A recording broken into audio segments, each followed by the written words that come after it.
I am very happy to be here, giving you guys, coming back into giving you training focused on mirroring communication practice, which, if you don't know what that is, mirroring is a healing communication practice where we really become mindful of our sending and mindful of our receiving in a way that helps us to move our emotional energy up the emotional scale and to let us feel a sense of authenticity, to heal our relationships, and to move into a kind of an integration of ourselves with who we are in the world.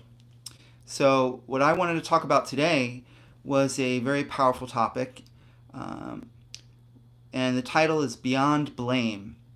So, to me, right now, the most important thing that I want people to get from this work is that we want to be responsible for our patterns of emotional reactivity.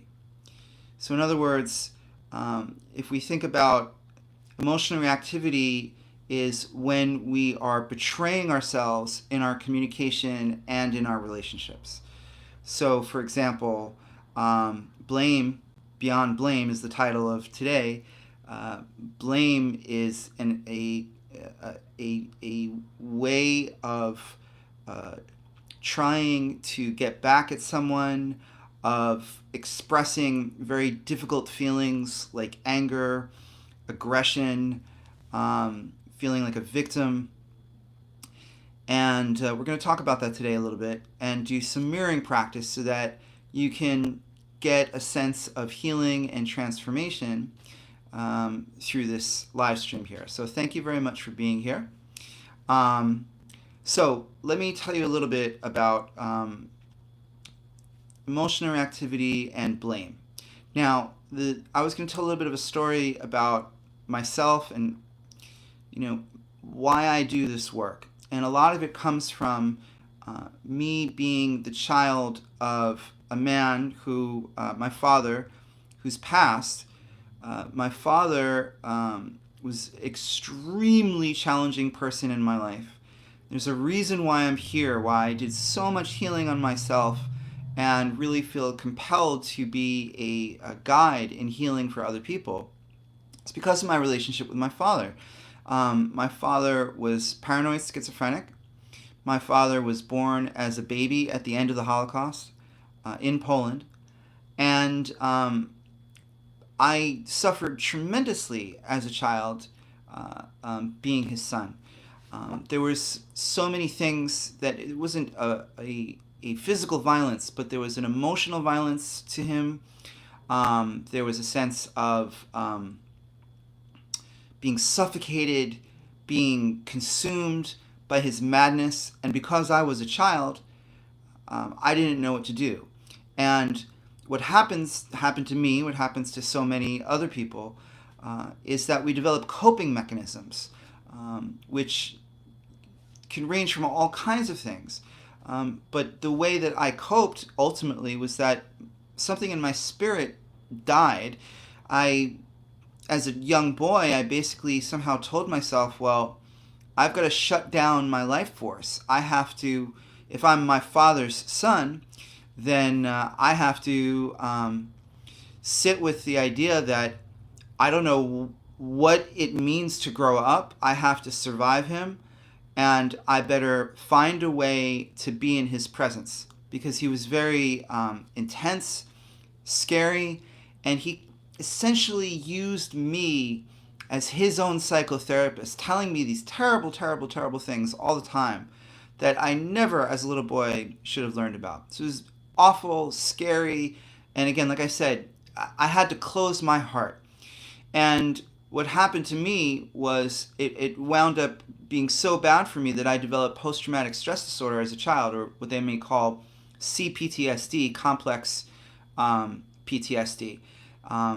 So my whole being in childhood was a feeling of threat, a feeling of I'm everywhere I go is a feeling of threat everywhere, walking the hallways of school, coming home, seeing my father in his robe, listening to the radio, hearing things, delusions, hallucinations, things that weren't true, and terrified me, knowing that that was what he was going through.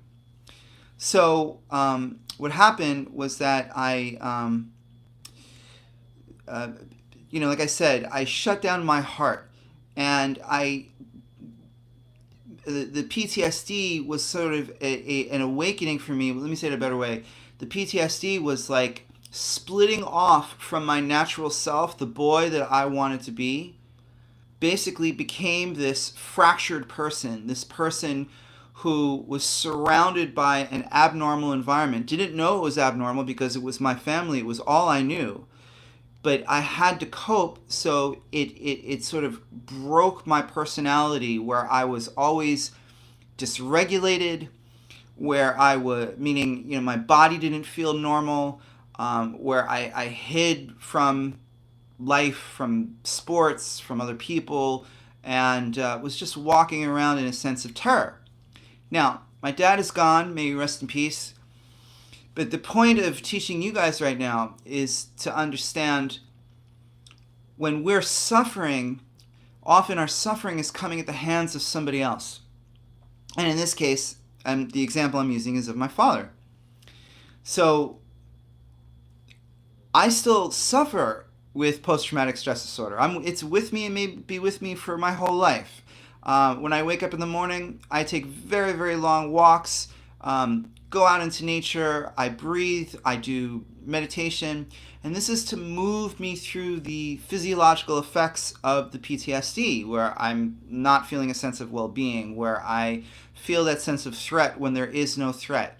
And I'm going to ask, if anybody can relate to this, please let me know in the chat how this is landing on you, and if you have any questions. So my point is that I still have this issue. I had it my whole life, and it certainly came because of my relationship with my father. And if you could relate on some level with what you have going on in your life, then I hope this reaches you. Now, from the standpoint of mirroring, sending and receiving, right now what I'm doing is I'm looking as if I'm talking to my father. So I'm sending to an imaginary version of my father. So because I have this condition, and because I felt like a victim of him, and because that I experienced a sense of threat and dread all the time, you would imagine that I would want to blame him, okay? Where I would be wanting to say, hey, Dad, I'm so furious at what you did to me and the things you said to me. I had no choice but to destroy my own psyche in order to be your son, in order to survive you and your mental illness. You're the reason why I have this phenomenon of dysregulation. You're the reason why I wake up in the morning having had nightmares. You're the reason why I feel my body doesn't work right, or I can't sleep right, or I feel a sense of threat when there is no threat. I'm blaming you. Okay. So again, I hope that you can see this as an example of way you may experience people in your life that make you feel like a victim. Okay. So now the thing is, when we look at blame, my father's not here anymore. Now, I still experience this condition, but there's nothing that I can do to get him back. He's gone. And more importantly, if I'm really aware and realize, well, blame is emotional reactivity. What do I mean by that? It is something that I'm doing that is actually a betrayal of either myself or the other person in this relationship. So even if you were here and I say, you're the reason why I have this, I'm blaming you, that does nothing to heal the relationship. That does nothing to heal me. In fact, if I really focus on that blame, feeling like a victim and telling him, you're the reason, it's your fault why I have this, then that's like slitting the throat of my own well-being. It does nothing for me. Emotional reactivity is what happens when we have suffering and we develop ways to cope from that suffering, and that the suffering is a self-betrayal of our own well-being. So sure, I have every right to say, hey, Dad, I blame you for this. I wake up in the morning with issues. I wake up in the morning feeling scared when there's no reason to be scared. It's your fault that I have this. But all that does is hurt me. All that does is take me away from my own well-being. Okay, so what do? Well, we want to use mirroring practice, and so much of this channel is focusing on mirroring communication practice. It's something that you might not get right away. There's a simplicity to it, and there's a complexity to it. But we're just going to go in and practice. And mirroring, when you practice mirroring with me, all I want you to do is say back what I offer you. As you can see, the mirror is behind me. So I'm offering you some affirmations to say, and you mirror them back so that you can understand what it means to transform this energy. Okay? So mirror this back. There may be people in my life, this is mirroring it back, say it out loud, who have hurt me. Work with the practice. Those people make me feel a sense of blame. Mirror that back. I want to blame them because I don't know what to do with these feelings. Again, when I do this, that means say it out loud. What else can I do but blame them? Okay, good. Take a breath. See how that lands on you. Okay. Now, let's go a little bit deeper. Okay, let's get a sense of how mirroring can teach us what's really going on. Because see, the blame is the coping of the suffering. So below the surface of the blame, where we want to go, oh, you're the reason why I have this, is actually, oh, I am hurt and I don't even know what to do about it. I'm hurt and I don't know what to do. The hurt is so intense, the hurt is so big, that all I could do is look at you and blame you. Okay. So let's do some more mirroring with that and get a sense of how we can learn to move beyond this. Okay. So mirroring back these affirmations. When I feel blame, what's really happening is that I'm in pain. Mirroring that back. When I feel blame, I have feelings that I don't know what to do with. Mirror that back. When I feel blame, I don't know what to do with my anger.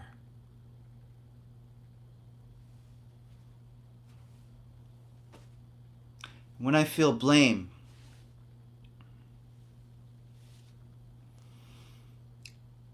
there are emotions within me that are very difficult to feel. Okay, good. Thank you for working with me. I know it's a little bit uneven today, but I'm trying to make this work and be of service to you. So taking a breath into that, just moving that forward step by step, what I'm trying to establish for you is that below the surface of the reactivity of the blame, just something we don't want. We don't want to be going into blame because it's hurting ourselves. So the key that we want to be able to do is to notice the feelings below the surface. So let's go back into mirroring and see what that does for you. When I feel blame, there's usually anger below the surface.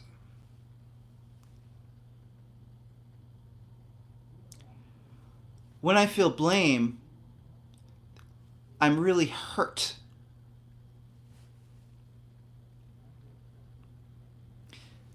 Now try this. This is me noticing that hurt within me. Mirror that back. This is me becoming aware of these difficult feelings.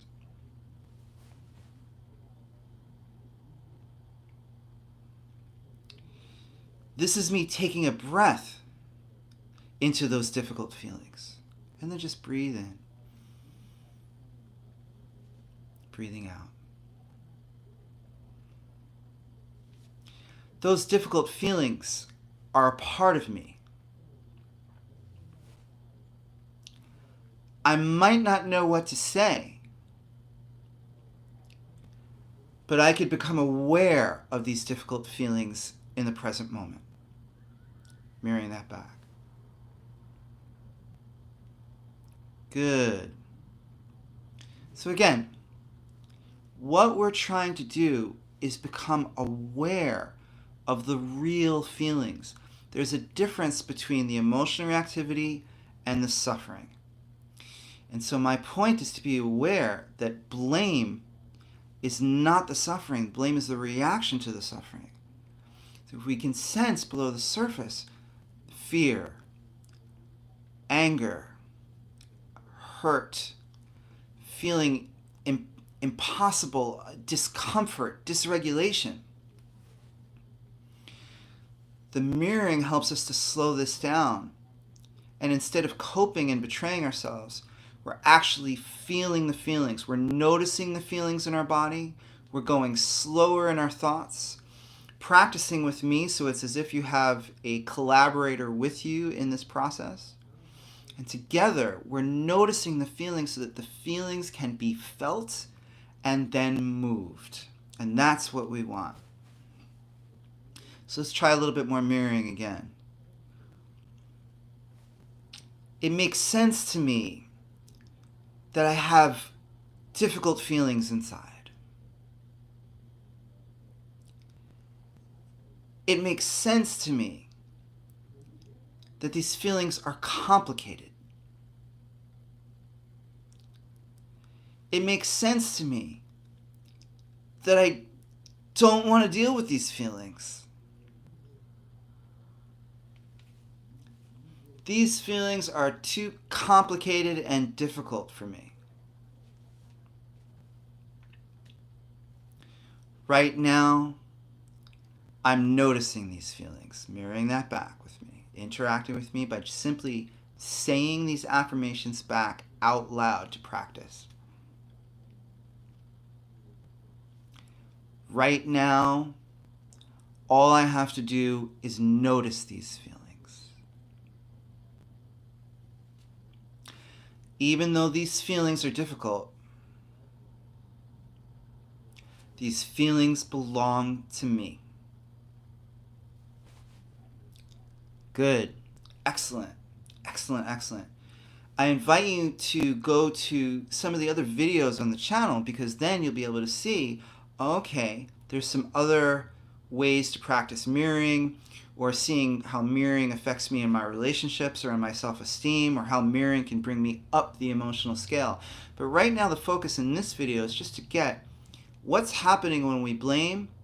The blame is our way of dealing with the impossible feelings. So the mirroring that we're practice is our way of noticing these feelings, simply through the practice of repeating the affirmations with me, that we are noticing what's really inside of us. And when we notice what's with us, that's when the feelings have a way of moving. Okay? And when I take my walks in the morning, that's my way of going, oh, okay, I don't know, I wake up with the PTSD, okay, I don't know what I feel like, I don't feel right, so I'm going to go to the park, I'm going to go to the forest and notice how I'm really feeling. And so if I keep moving, and the name of the channel is Healing Momentum, we want to get a sense of movement. If I keep moving and I'm in nature, then I'm going to notice these feelings. And if I notice the feelings move. And that brings me a sense of relief.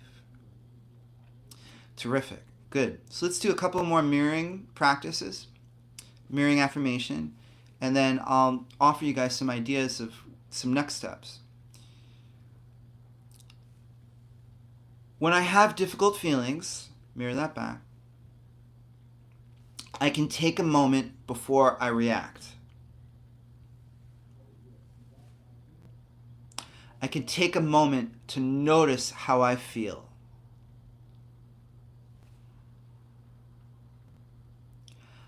I don't have to do anything other than notice my feelings. When I notice my feelings, the feelings move. When I notice my feelings, I move up the emotional scale.